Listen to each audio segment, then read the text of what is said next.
بسم اللہ الرحمن الرحیم۔ السلام علیکم ورحمۃ اللہ وبرکاتہ۔ الحمد للہ وکفی وسلام علی عبادہ الذین اصطفی اما بعد۔ حاضرین و ناظرین، یہ درس نمبر 1357 ہے اور آج سورۃ المومنون کی 4 آیتوں کی تلاوت اور تشریح کی جائے گی، آیت نمبر 8 تا 11۔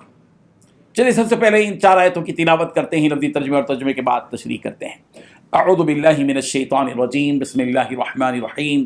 والذین هم لأماناتهم وعهدهم راعون والذین هم على صلواتهم يحافظون اولئک هم الوارثون الذین یرثون الفردوس هم فیها خالدون۔ لفظی ترجمہ یوں ہے، والذین، وہ لوگ کے، ہم لاماناتہم، اپنی امانتوں کی، وعہدہم، اور اپنے عہد کی، راعون، حفاظت کرنے والے ہیں، والذین، اور وہ لوگ کے، ہم علی صلواتہم، وہ اپنی نمازوں پر، یحافظون، حفاظت کرتے ہیں، اولئک هم الوارثون، یہی لوگ وارث ہیں، الذین یرثون، وہ جو وارث ہوں گے، الفردوس، فردوس کے، بہشت اعلیٰ کے، ہم فیہا، وہ اس میں، خالدون، ہمیشہ رہیں گے۔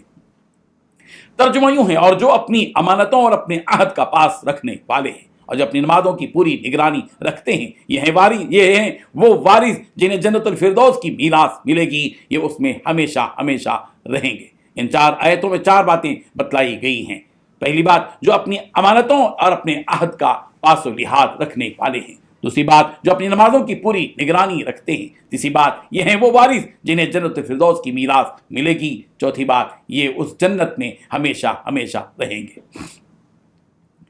بزرگان محترم، وہ مومن جن میں 6 صفات ہوں، ان کے کامیاب ہونے کی بشارت دی گئی، ان میں سے 4 صفات کی تفصیلات گزشتہ 2 دروس میں بیان کر دی گئی ہیں، اور 2 صفتیں یہ ہیں کہ وہ مومن کامیاب ہیں جو اپنی امانتوں اور اپنے عہد و پیمان کا پاس و لحاظ رکھتے ہیں اور جو اپنی نمازوں کی پوری نگرانی رکھتے ہیں، یعنی پابندی سے نماز پڑھتے ہیں۔ ان 2 صفتوں میں سے ایک صفت کا تعلق حقوق العباد سے ہے اور ایک صفت کا تعلق حقوق اللہ سے ہے۔ امانتوں اور عہد و پیمان کا تعلق مخلوق خدا سے ہے۔ کوئی شخص ہمارے ہاں امانت کے طور پر کوئی چیز رکھتا ہے، اسلامی تعلیمات یہ ہیں کہ وہ امانت اس تک پہنچا دی جائے اور اس امانت کی حفاظت کی جائے اور اس میں خیانت نہ کی جائے۔ امانت داری وہ صفت ہے جو مومن اور مسلمان سے تعلق رکھتی ہے۔ رسول رحمت صلی اللہ علیہ وسلم نے ارشاد فرمایا، مومن وہ ہے کہ اس کے پاس امانت رکھی جائے تو اس کو ادا کر دے، اور اس کے برخلاف خیانت کرنا یہ منافق کی علامت ہے۔ یہی وجہ ہے کہ رسول رحمت صلی اللہ علیہ وسلم نے ارشاد فرمایا، منافق کی 3 علامتیں ہیں، ایک یہ کہ جب امانت رکھی جائے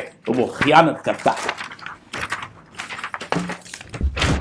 عہد و پیمان بھی امانت کی طرح ہے۔ اگر ہم نے کسی سے عہد کر لیا، چاہے وہ عہد کسی فرد سے ہو یا کسی جماعت سے ہو یا کسی قوم سے ہو، اس عہد و پیمان پر قائم رہنا ضروری ہے۔ اس عہد و پیمان کا پاس و لحاظ رکھنا ایمان کا تقاضا ہے۔ اگر کوئی شخص عہد و پیمان کی خلاف ورزی کرتا ہے تو یہ سراسر اسلامی احکامات کی خلاف ورزی ہے۔ اگر کسی نے کسی سے قرض لیا ہے تو اس قرض کی ادائیگی کی جو تاریخ دی ہے، اس تاریخ پر قرض کا ادا کرنا ضروری ہے۔ اگر اس قرض کی ادائیگی میں ٹال مٹول سے کام لیا جائے تو یہ بدعہدی ہے جو اسلامی تعلیمات کے سراسر خلاف۔ حضرت عبادہ بن صامت رضی اللہ عنہ سے روایت ہے، رسول رحمت صلی اللہ علیہ وسلم نے ارشاد فرمایا، تم مجھے 6 چیزوں کی ضمانت دے دو، میں تمہیں جنت کی ضمانت دیتا ہوں۔ پہلی بات، جب بات کرو تو سچ بولو۔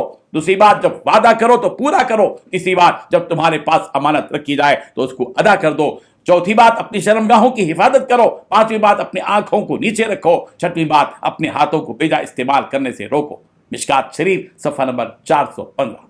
اور 6ویں صفت مومن مسلمان کی یہ ہے کہ جس پر اسے کامیابی کی بشارت دی گئی، وہ یہ کہ وہ اپنی نمازوں کی حفاظت کرتے ہیں۔ اس کا مطلب یہ ہے کہ جو لوگ 5 وقتہ نمازوں اور جمعہ کی نماز اور عیدین کی نماز وغیرہ کی پابندی رکھتے ہیں، ایسے مومن کامیاب ہیں۔ حضرت عبادہ بن صامت رضی اللہ عنہ سے روایت ہے، رسول رحمت صلی اللہ علیہ وسلم نے ارشاد فرمایا، 5 نمازیں اللہ تبارک و تعالی نے فرض کی ہیں، جس نے اچھی طرح وضو کیا اور انہیں بر وقت ادا کیا اور ان کا رکوع اور سجدہ پورا کیا، اس کے لیے اللہ کا عہد ہے کہ اللہ تعالیٰ اس کی مغفرت فرما دے گا، اور جس نے ایسا نہ کیا تو اس کے لیے اللہ کا کوئی عہد نہیں، چاہے اس کی مغفرت فرما دے، چاہے تو اس کو عذاب دے۔ ابو داؤد۔